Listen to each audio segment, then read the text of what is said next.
So the tall claims made by the man of the moment, Dr. Chaulia, let's examine. And as I just mentioned earlier, that as far as the forward of the book is concerned, General Saab has written a very absorbing forward. I'm going to just start with you, sir, and then of course, Marshal Chopra. The book focusing on the confrontations or alignments with two adversaries, China and Pakistan, and we've talked about why there are many firsts. Simple and foremost, what is so different about crunch time, in your opinion? Thank you, first of all, and congratulations, compliments, Dr. Chaulia. And thank you for having me here on this panel today, and thank you for inviting me to write your foreword. What's different about this? I read it at the time when the manuscript was also sent to me. Frankly saying, okay, let me recount it this way. I went to Srinagar about a year ago, and the GOC of 15 Corps asked me to speak to the officers of 15 Corps. So I went and I asked him, what should I speak on? He says, sir, the biggest weakness we have is that the officers of the Indian Army here present know nothing very much about what happened here in the last 30 years. They know everything of what's happening today. But I'm afraid they know very little. There's very little time to recount, to read, etc. And I decided therefore to speak to the officers on the milestones of the 30 years in Kashmir since 1989, including the 19th January 1990 Holocaust. Right? Now I was just wondering, if someone had the sense to be like Dr. Chaulia and recount, record, review and analyze major events which took place in Kashmir over the last 30 years at different junctures, how well educated we would have been. These 4 events have taken place in the last 8 years only. And he's put them together and reviewed them.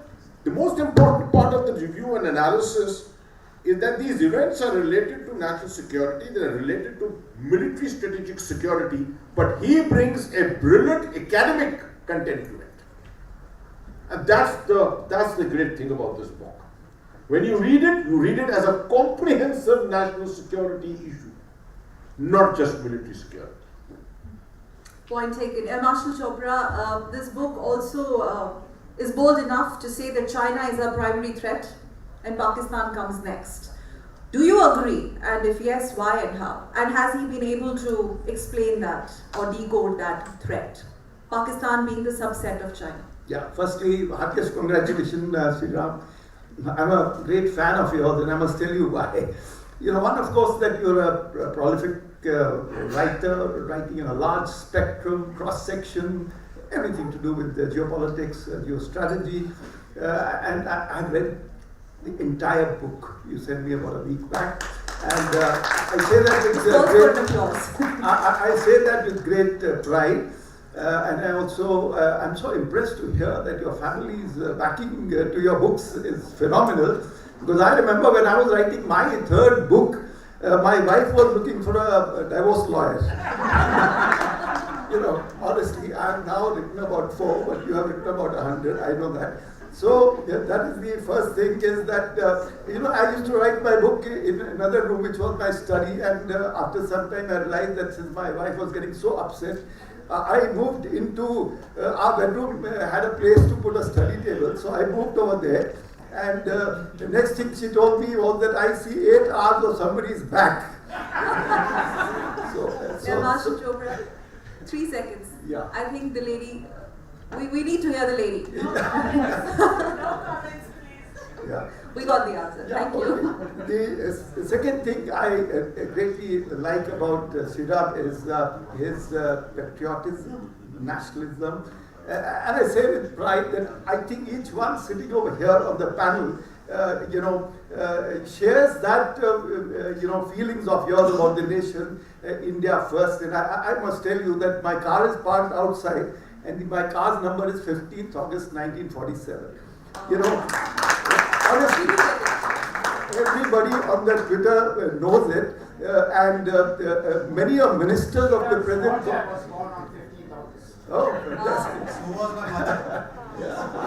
Yeah, and a few ministers of this government had actually taken a picture standing next to my car with me.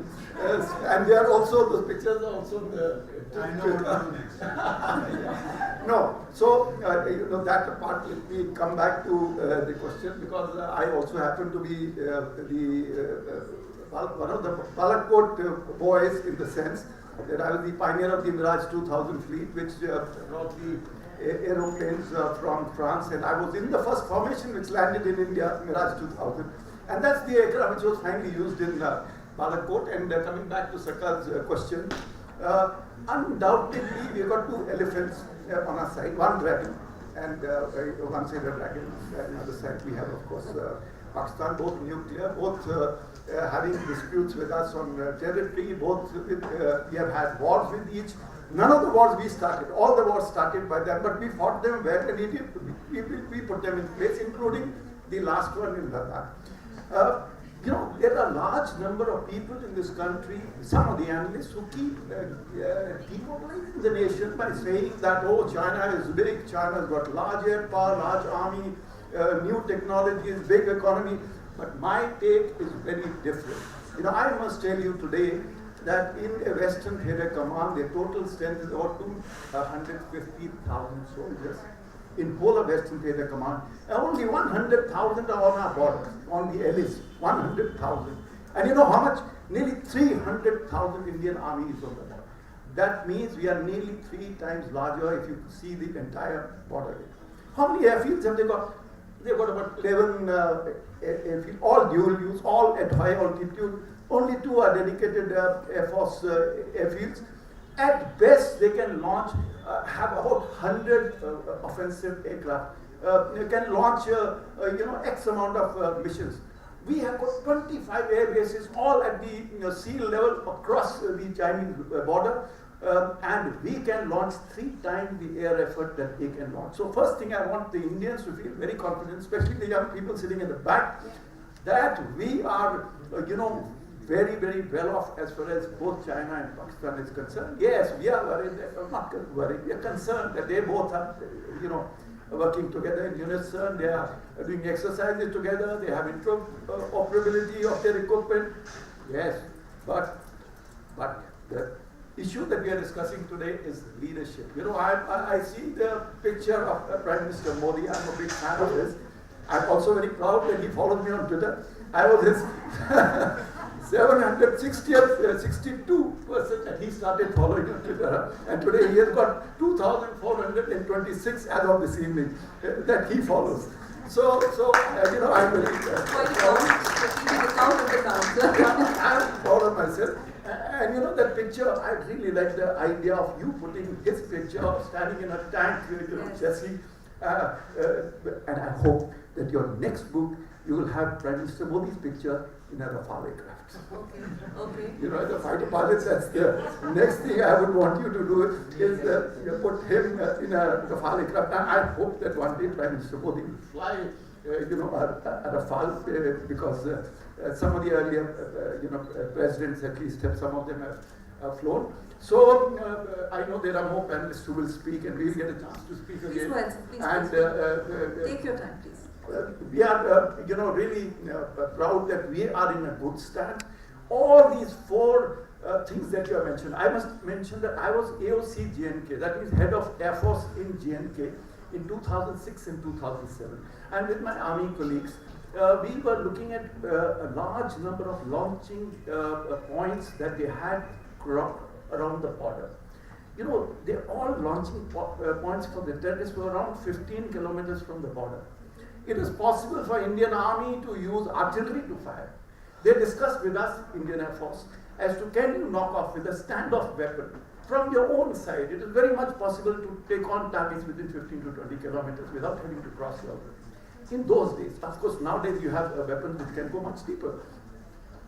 But there was no clear direction, and as was mentioned, in 2008 when this Mumbai blast took place, the Chief of Air Staff, Fali Major, has repeatedly said that as recently as last year, that he had made an offer. There was a a meeting of the then Prime Minister with all the service chiefs, and he had made an offer. The Indian Air Force is the best to go and strike deeper and take on some of the terrorist. I'm so proud that finally, unfortunate Pulwama, but finally Balakot happened, and I can talk at greater length later on about Balakot and how the decision making, how the planning, how the execution took place, and how, जैसे कहते हैं ना, घुस के मार, that is was finally done. And I think that we did a good job. Right. So Shehzad, this critical or the way opposition has spoken about Pulwama, Balakot, and time and again those television debates where you vociferously defended the government. In nutshell, if you have to compare briefly and critically to the predecessors, Modi regime and predecessors, and the approach to these events that we are talking about. Thank you, Sakal. First of all, Ambassador Lakshmi Puri ji, and sitting with us, Lieutenant General Syed, Hasnain, Air Marshal Anil Chopra, my dear friend and colleague Aditya Raj Kaul ji, and the man of the moment Sreeram Chaulia ji. Thank you very much for this wonderful book, which not just encapsulates the transformation of India's national security response, and many people have spoken in great detail about it, but I think, what does crunch time mean? I mean, I was just looking at the definition. It's a critical time when decisive action has to be taken.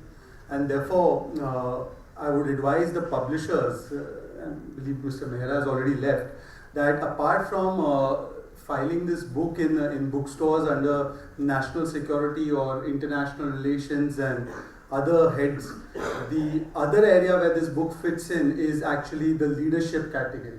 Because this is actually a document of how effective and committed and clear-headed decisive leadership can make all the difference to how a country responds to various national security situations and challenges.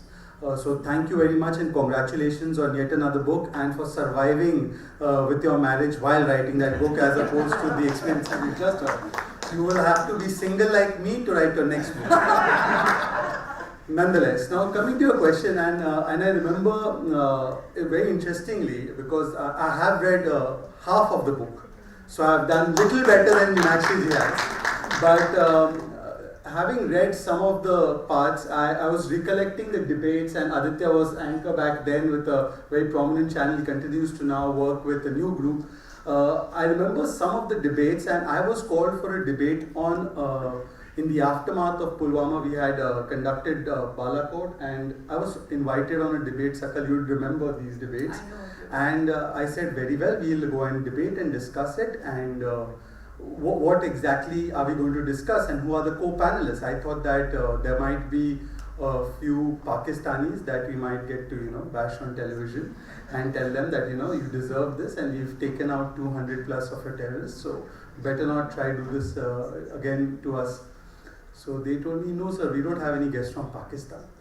I said, okay, maybe then we have experts like Mr. Anil Chopra, Syed, Hasnain, perhaps to analyze that how we can do better, and what is the impact or the fallout of such a response. So they said, no sir, we don't have Syed, Hasnain and Anil Chopra as well. And I was very surprised to know that we had a discussion that night on 9 p.m. with other political parties of this country. Some of them who said that we should not have gone ahead and done this. Some of them who said that very well you did it, but please show us the dead bodies of those terrorists. And some of them also asking us that ये पुलवामा कहीं मोदी जी को चुनाव जिताने के लिए तो नहीं किया था. This was the 9 p.m. debate at that point of time. I'm glad Sakal did not anchor any of those 9 p.m. debates, but her colleagues definitely did. This was the kind of debates, discussions Because that I we was in were. Pulwama covering. You were, absolutely. Unfortunately, and this is where Sreeram's book articulates in terms of the leadership quality of Prime Minister Narendra Modi, that Prime Minister Narendra Modi, and the difference between him and other regimes before him, is the fact that he is very clear that his single doctrine towards national security policy is keeping national interest first and not allowing it to be subjected or to be sacrificed at the altar of political interest, domestic vote bank interest, or any kind of parivarik or family interest that might guide certain other political parties when they take such decisions. And how can there be two views on our collective national response when we have just been hit by a terror strike? Why should there be politics on it? I always say it in Hindi कि राष्ट्र नीति पर कभी राजनीति नहीं हो सकती. But unfortunately what we saw that even on an issue of Rashtra Niti, there was a whole lot of Rajniti. There was an attempt to put Dal Hit, Party Hit, Parivar Hit above Rashtra Hit. This was the kind of response. I remember a lot of the political parties, the Samajwadi Party, I'm sorry I'm trying to not try and make it political, but there were people who were members of parliament who said that this was not done by Pakistan, but it was done by the security forces in collusion with Prime Minister Narendra Modi's government. Yeah, very quickly, I'm coming to that. Now see, of course you should attack the BJP and you should attack Prime Minister Modi, and nobody is saying that you should accept everything that we do or everything that we say as correct or as gospel and that we are beyond questioning. Of course there's a time and place to question us, there's a time and place to question our policies and our approach. But in the attempt to show Mr. Modi down, Modi से नफरत करते करते कम से कम देश और देश की सेना से नफरत मत कीजिए. This is the only refrain that I have. Because in the attempt to try and say that Pulwama was an exercise done by us for political gains, what you allowed was that Pakistan could go to the international forums and say, देखिए पर इन्हीं के सांसद, their MPs are saying that this was an internal job. And therefore, what has changed between the earlier regimes and Prime Minister Modi's government is the fact that earlier there were many considerations. Mr. Chopra is absolutely right. Fali Major ji had said to Manmohan Singh, and perhaps he went to the wrong office, he should have perhaps gone to 10 Janpat, I believe, then he could have had some way ahead, but he went to Manmohan Singh ji saying that this is the response we should give after 26/11. But forget giving that response, we could not even take away the most favored nation status from Pakistan. This was our response at that time. And now if you contrast that to what has happened in the aftermath of Uri attack, in the aftermath of Pulwama, there is a decisive narrative and decisive doctrine that if you try and mess with us, then you will get it back. Whatever is the world response, we will see, we will take care about that, but that will not hinder us from taking the response that we need to take to secure our national interests. And in a sense, many people compare it with the Israeli response. And it is a good narrative, and it is a good operating procedure, because there should be fear in the minds of those who think about targeting or touching India or trying to put any kind of obstruction in our national security. And finally, I would just like to say that vote bank interests, what will my vote bank think if I take a particular decision, or I should oppose a particular decision because it might affect a particular vote bank? This cannot be the consideration when you are taking decisions for national security.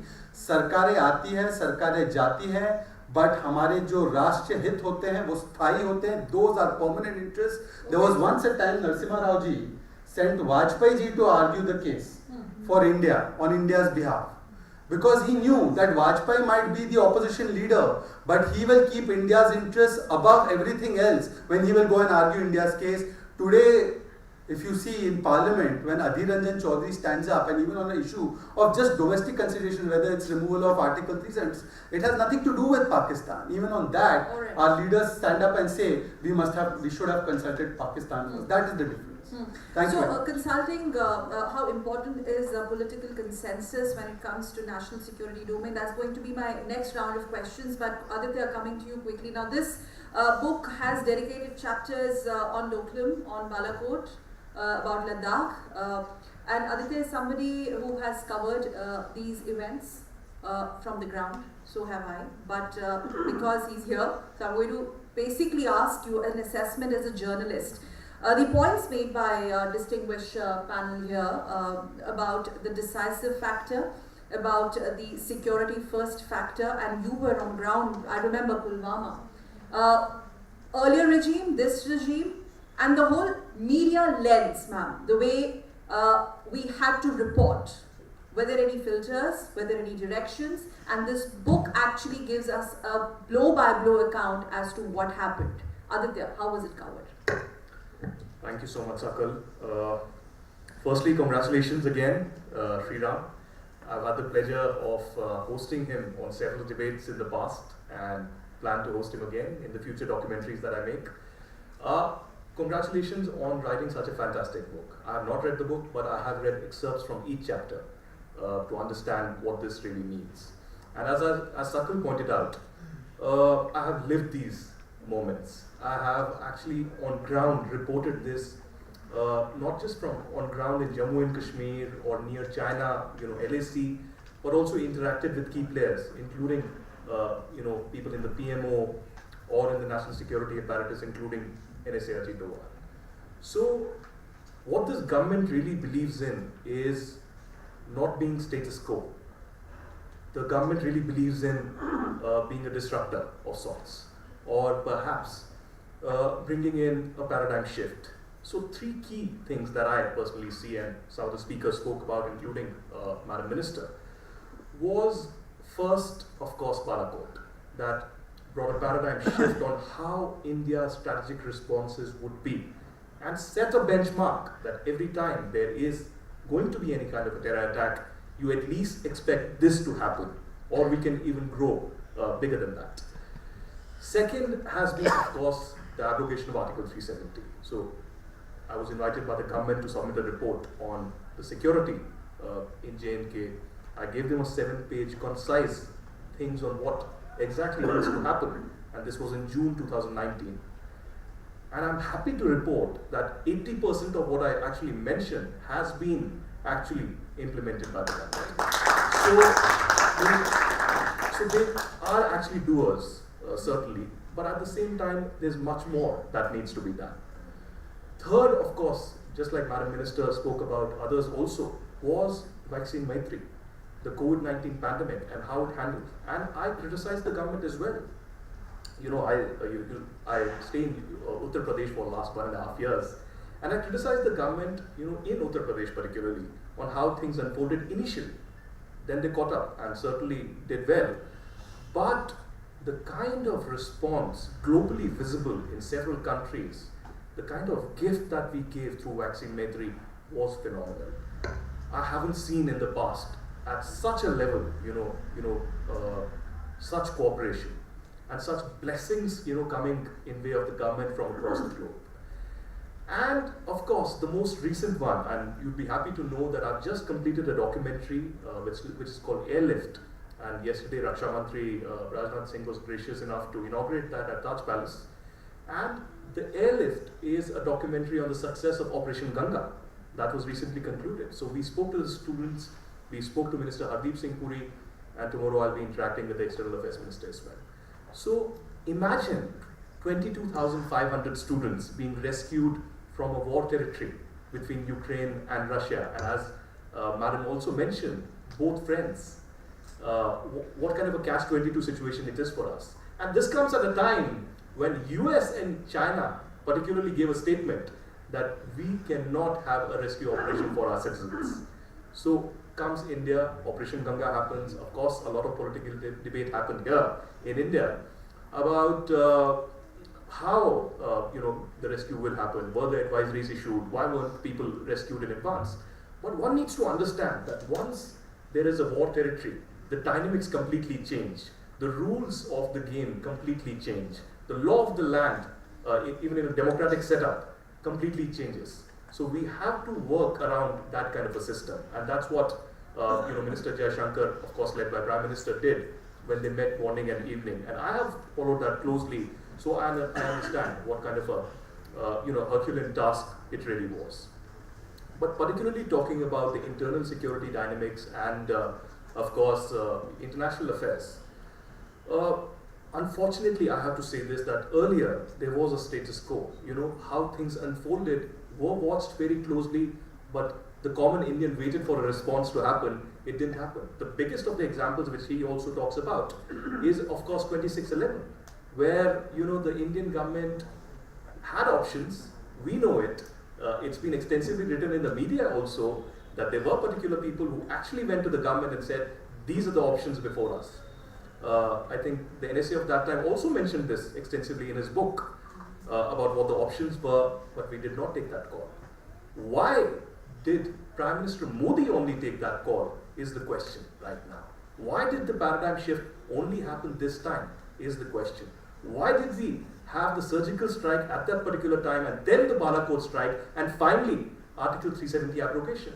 I have seen, over the last 20 to 25 years, J&K politicians talk about how 370 abrogation cannot happen. It is a part and parcel of our life, and no shoulder will be left in J&K to unfurl the tricolour if this abrogation happens.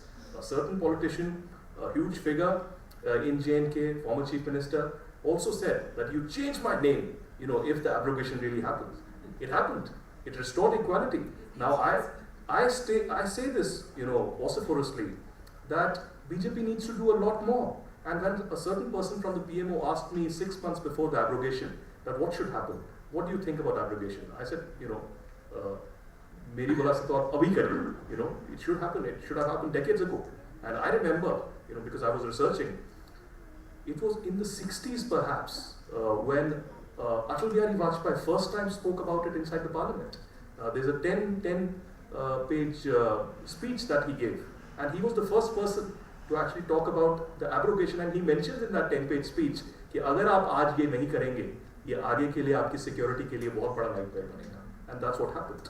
So we need to learn from our mistakes in the past. This government perhaps has conducted some kind of an audit of our mistakes of the past and is perhaps learning slowly.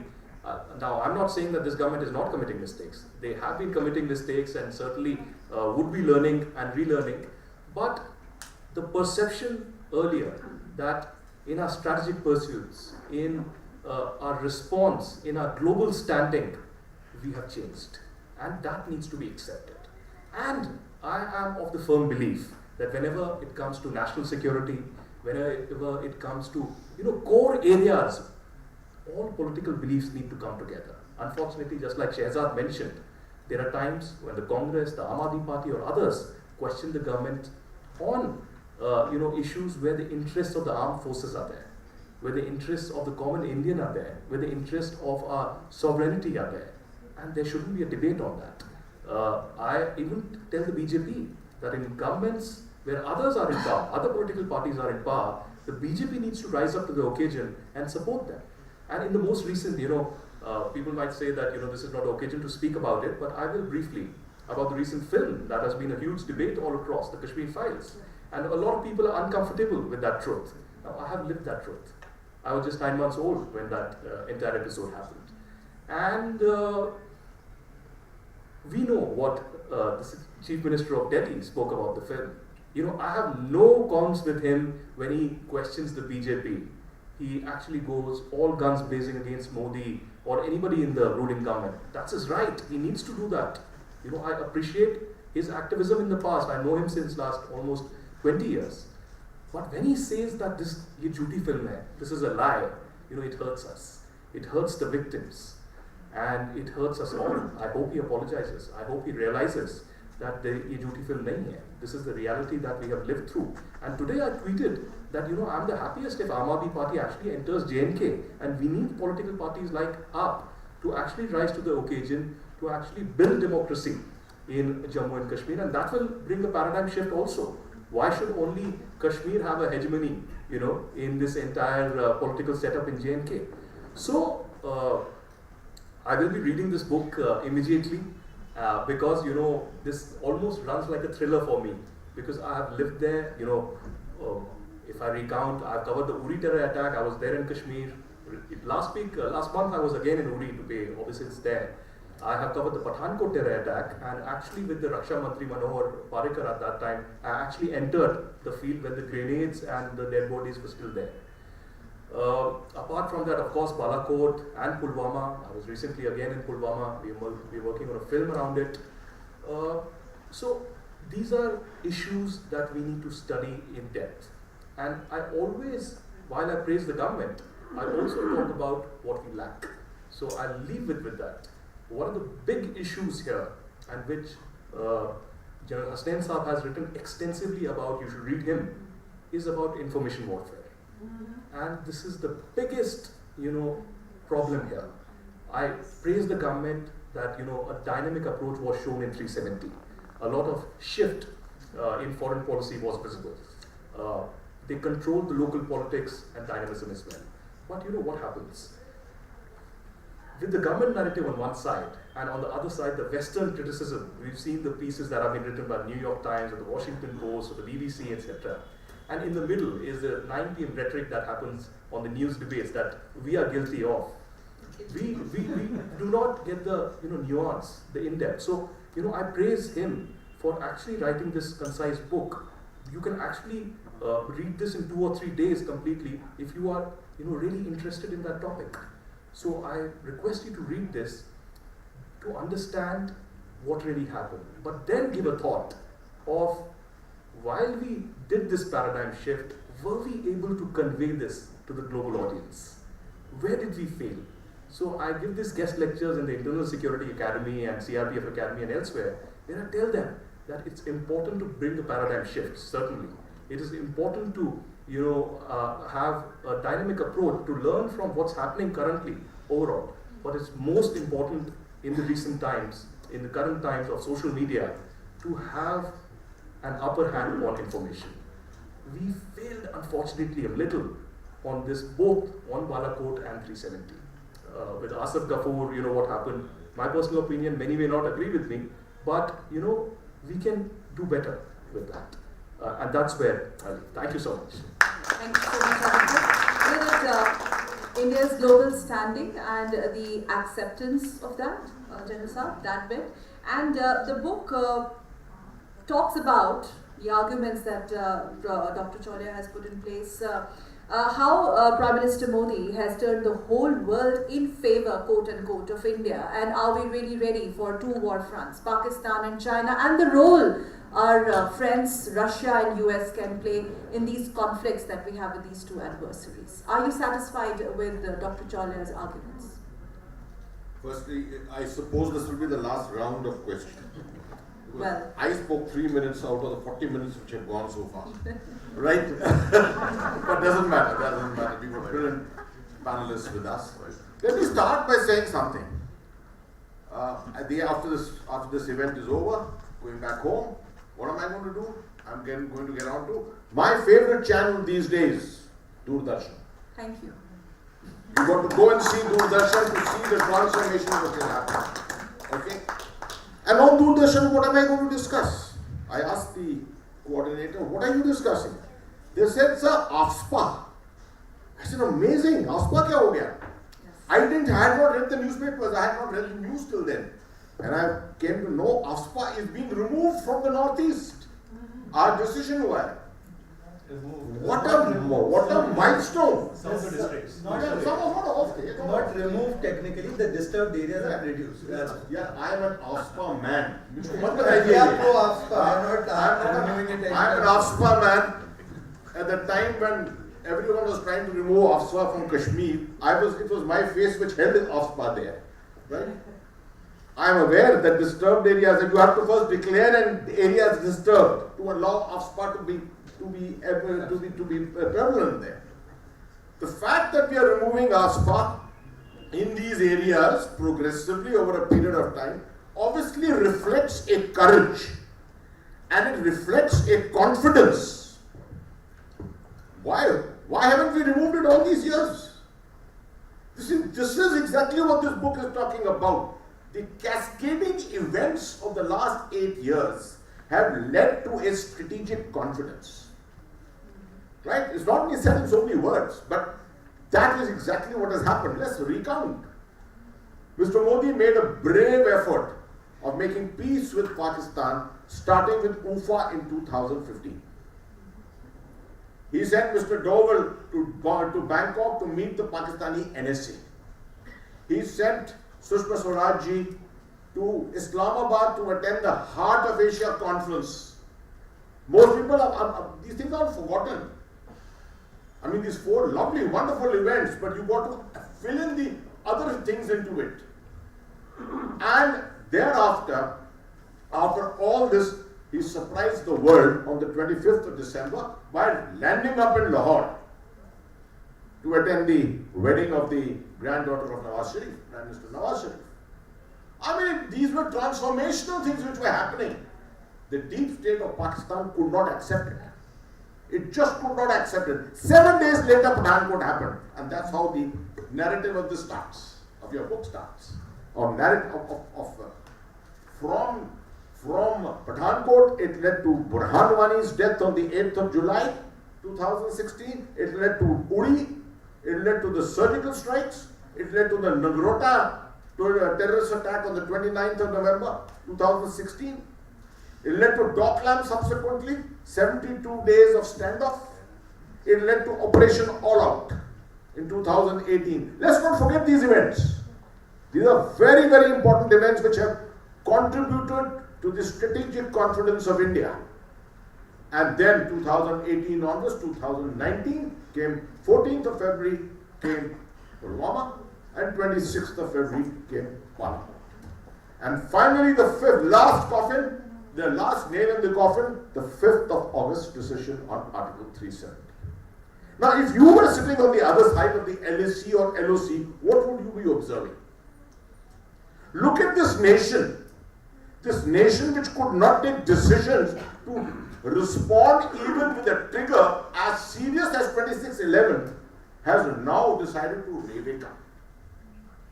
And this nation, if not coerced now, if not cautioned now, will become a menace for China and for Pakistan.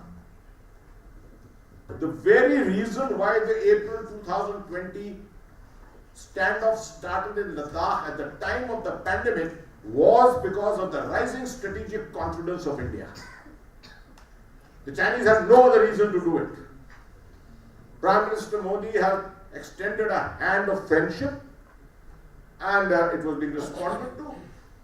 They realized our strength in Dockland, but subsequently when they must have assessed everything, they must have realized that this nation, under this leadership, under this government, is going beyond our accepted levels. And that is what led to what is happening even today on the LAC. So along with strategic confidence comes a lot of other factors. They impinge on you respond to them, and you become stronger. The fact that we can remove AFSPA now, or whatever way you want to say, to remove the Disturbed Areas Act from certain districts and certain states, if that kind of confidence can come today, is because of this cascading events which have happened over a period of time. The way that you can undertake Operation Ganga also comes from the confidence which has come over the last 8 years. You couldn't have undertaken this kind of an operation if you were hesitant, if you didn't have the standing in the world, if you, with the NATO, with Russia, with Ukraine, with everyone. And 22,000 of us, of our students and young men and women stuck there. Obviously the world was looking at this whole operation going on at that particular time. So there's no doubt about it what Dr. Chaulia says in this analysis, in this book, the rediscovery of India, virtually. The rediscovery of our strategic confidence, which has happened over a period of time, event to event to event, learning our lessons. That's the more important thing, learning our lessons from time to time. And hopefully, Mr. Wang Yi comes to Delhi quietly, hoping like hell that he can make and have an access to Prime Minister Modi and tell him, please come for the BRICS conference this year. And he's told very clearly, you can't meet Mr. Modi. Can you imagine a time when the Chinese would come to Delhi and someone would tell the Chinese, you can't meet the Prime Minister if the Foreign Minister of China comes? This comes from the confidence. This comes from the confidence that you have today. And that confidence has come about because of a chain of events over a period of time, so beautifully captured in this book. Thank you. So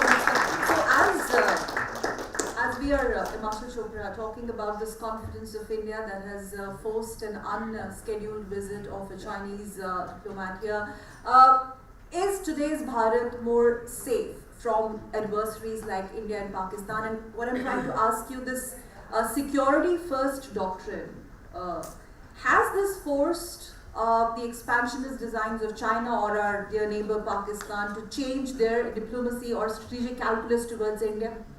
क्या हमने उनको सोचने पे मजबूर किया है? As claimed in this book.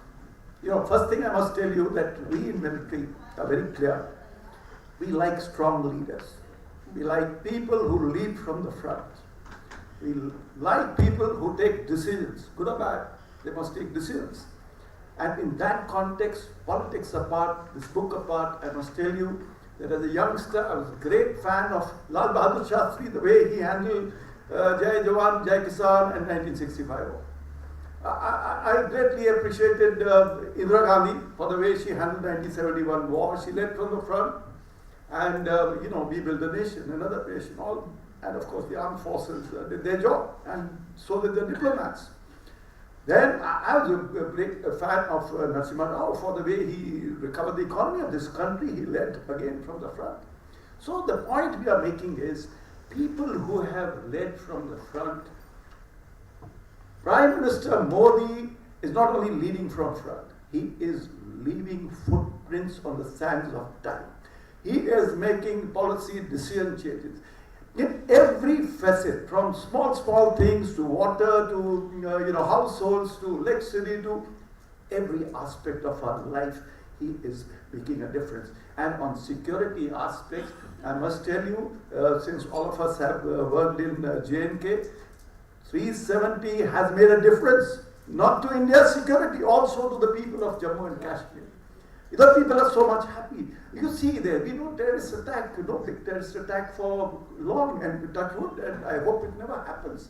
So strong decisions, how he managed the parliament to get 370 through. It quite, they didn't have the majority in Rajya Sabha surely. So the point I'm saying is, if the Prime Minister of the country, if he's strong, he's clear-headed, he wants to get a thing through, he will get it through. Didn't the previous Prime Minister, Manmohan Singh, manage to get the nuclear thing going, even in whatever manner he managed? So all these 4 incidents that we have covered in this book, it is the leadership of Prime Minister Modi, which is very, very clear.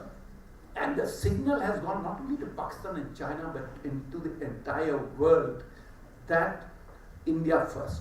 Did you ever think that the countries of OIC, West Asia, they all want to be friends more with India than with Pakistan?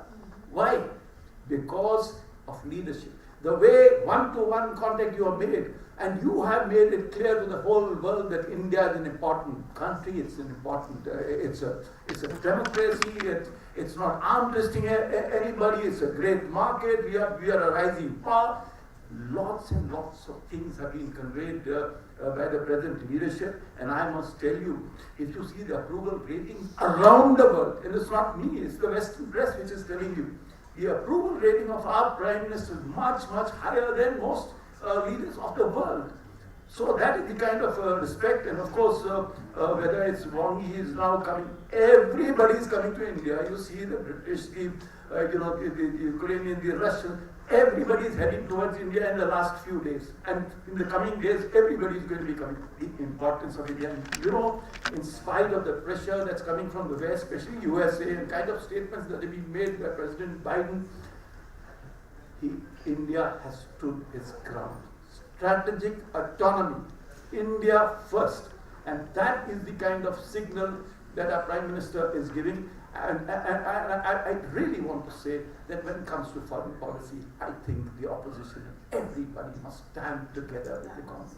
This is very, very important. The kind of differences that are there between Republicans and Democrats in America, 50-50. All the time they are fighting each other. But when it comes to Ukraine, whether it comes to Russia, whether it comes to Europe, everybody is speaking the same language. And that's something I think we need to do. And I leave it to the politicians to handle this problem. Yes, Mr. Politician, the question next was how Aditya as a politician yet. I'm being neutral, I'm a moderator, and I'm Doordarshan, so we don't take sides. Anyway. All right.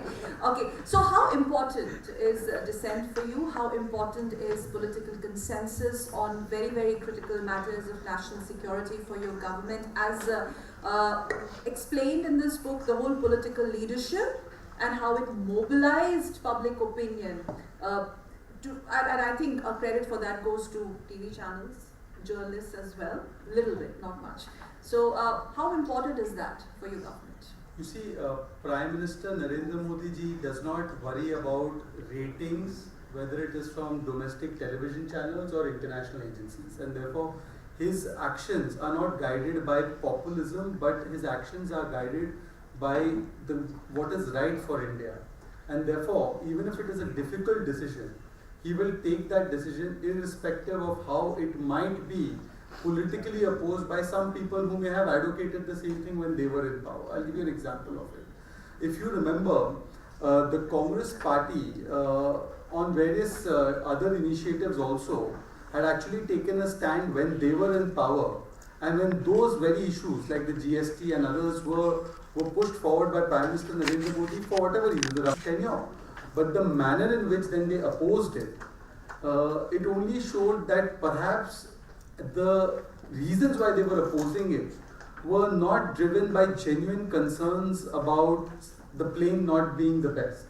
It was driven by certain other considerations. The manner in which, when we were eye-to-eye confrontation in Doklam, you remember there were pictures that later on surfaced of Rahul Gandhi having a meeting with the Chinese diplomat, and that gave a very wrong signal that at the one end your Indian army is standing eye to eye, and on the other hand an opposition leader, and even if the people may not take him seriously, but he is still a member of parliament, represents the oldest party in parliament. And therefore, very irresponsible action taken by him. His statements on 370, which was used by Pakistan in their dossier to the United Nations. So, the advice, see, of course it is necessary that everybody should be on the same page. But if these political parties don't realize that for their petty political gains, they are going to try and put national interest at stake, they themselves will be reduced to the margins of Indian politics like they have been already reduced. And therefore, I think the people of India are very, very smart, and they have already sent out a strong message that there are certain issues on which, of course, the government must be held accountable. It's a democracy. It is not a dictatorship. You must ask us difficult questions. But ironically, Rahul Gandhi believes that tweeting on Twitter is the most effective way of demanding accountability than actually going and attending meeting of standing committee of external affairs or other committees that he's a part of. And therefore, that role, there's always space for dissent, there is always space for questioning and accountability, but the manner in which you articulate it should not seem that you have certain vested interests. For instance, just last example, on China, if you see the manner in which the Congress party, when they were in power, how they dealt with China, we literally surrendered our economic interests, our trade deficit balloon, the manner in which there were so many incursions. It has been documented by various people who served in that government at that point of time, the manner in which the response was given, and we also know that there was a memorandum of understanding between the Congress party and the Chinese Communist Party. Now those are things that the Congress party has not come out clear about, and therefore when people see them taking positions which doubt the bravery of our soldiers in Galwan, when they say that the tricolour is not fluttering high, what did they do about creation of infrastructure? That's a whole new topic. Mr. A.K. Antony had once got up in Parliament and said that not creating infrastructure was the best strategy when it comes to dealing with China. We will leave our LAC without infrastructure. So these kinds of things, people question themselves that is there a hidden hand or a hidden reason because of which Congress party takes these stands. And I think that for them and for all other parties, including Aam Aadmi Party and others, please question us, but please, the intent must be clean. It should not be that to just make one political point against Narendra Modi ji, that you raise doubts over the army.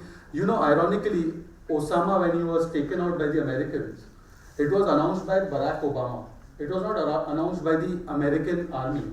And when surgical strike was conducted, it was announced by the DGM. A military officer came and did press conference, unlike a political personality. Yet in India you saw that people question कि proof दिखा दो surgical strike कितने लोग मारे गए, whereas nobody from the Republicans, no matter how much they hated Barack Obama, ever once went up to him and said कि please Osama की body दिखा दो. This is the difference. So political consensus is must, but when and if need arises, this government will go all out guns blazing. No compromises on that. And Aditya, just 10 seconds because Dr. Chaulia is really looking at me. Stop being an anchor. Okay, 2 minutes. He's being gracious enough. 2 minutes to you, and I have one quick question for you as you thank the audience and our distinguished guests. Aditya, I'm not going to ask you anything. Just to take 2 minutes, and why one should read Crunch Time. Although I've worked in channels where they do not believe in 2 minutes, I'll try to make it and sum it up in 2 minutes. I'll give you 2 examples and I'll just wrap it up there. And this is about the rhetoric and the kind of political disturbances that we are witnessing in our neighborhood, in Pakistan right now. In the last 2 years, there were 2 significant statements that came out.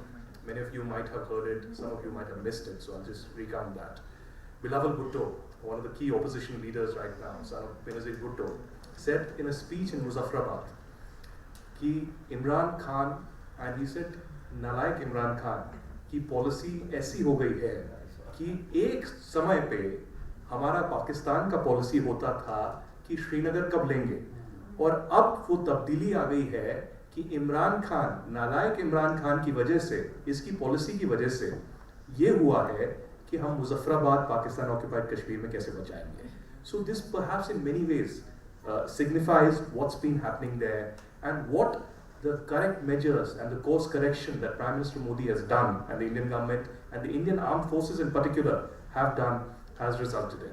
The second statement came just few days ago amidst this entire crisis, and this is from Prime Minister Imran Khan himself. You might have heard the OIC met in Islamabad. And Imran Khan, while addressing, and before that he had also praised India's foreign policy and the balance that India had committed to. He said, we have been a failure. Now he said the OIC has been a failure. And he said Pakistan has been a failure in OIC too. What happened after 370 abrogation? Pakistan went running to the OIC that a special session on Kashmir would be called, and there will be a diplomatic assault on India, on New Delhi. But nothing happened. Maldives, UAE, Saudi, all of them said that this is an internal matter of India. The Muslim world also did not stand with Pakistan, not just on Kashmir, on any of the issues. The kind of personal bonhomie or the relationship that Prime Minister Modi or the Ministry of External Affairs or Minister Jaishankar has with Middle East, what we call West Asia, or other countries has been phenomenal. So we will have to recognize that. The shift that has happened. The consistency is the question now that needs to be maintained. On the national security back in India as well, as many of the panelists explained, 370 has been a game changer.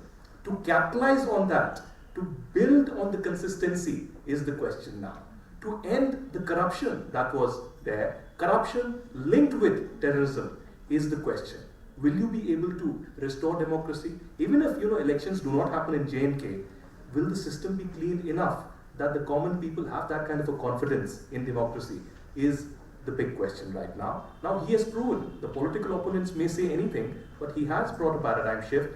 He has changed the course of history on several significant issues, and before you see television channels, before you go in-depth analysis or hear others, I would request you again to read my friend Sreeram's book again, and I hope you write even more further on this issue, because people tend to go in detail and write pages about it. You, in a very concise manner, have also recounted what happened and then gave an analysis, an answer to the crises that happened. So thank you very much for writing this book. Kudos to you, and a big round of applause. Sreeram, we want you here. Thank you audience, and thank you amazing panel, and what more can we do? I mean, we have recorded it, so we hope thousands more will watch it on YouTube shortly. This entire event will go online by tomorrow or day after in bits, and I think the level of the discourse that we have seen here is very high nature. These are all very distinguished professionals in the national security field. I could not have asked for more than this. Ambassador Lakshmi Puri, all the gentlemen on the stage, and Meenakshi Lekhi ji, all of them have actually raised the expectations about my book. I hope you'll all read it. And the next book? The next book. You see, as a social scientist, I observe the empirical realities. So it will take me a little while, maybe 2-3 years, to see a new trend emerging. My last book was about the Trump phenomenon. Before that, I had one on Modi's foreign policy. So we'll see. I mean, this decade is going to be very challenging. A lot of geopolitical contestations. Severe rivalries among major powers. Wars. We are already seeing a major war in the heart of Europe. So I think these are interesting times, and I promise that I will keep my eye on the ball. I want to thank all of you for being here. A special thanks to Sakal Bhatt. She's such an amazing moderator. What can I say? I mean, I've been with shows on her for the last almost 12 years now, and continues to amaze with the level of engagement and discussion that she generates. Thank you, Sakal, for the time you've given. Thank you to everybody. Thank you especially to Ambassador Lakshmi Puri, because she really summed up the whole book for all of us, and that makes a lot of difference. Thank you, audience. Thank you so much for being here. And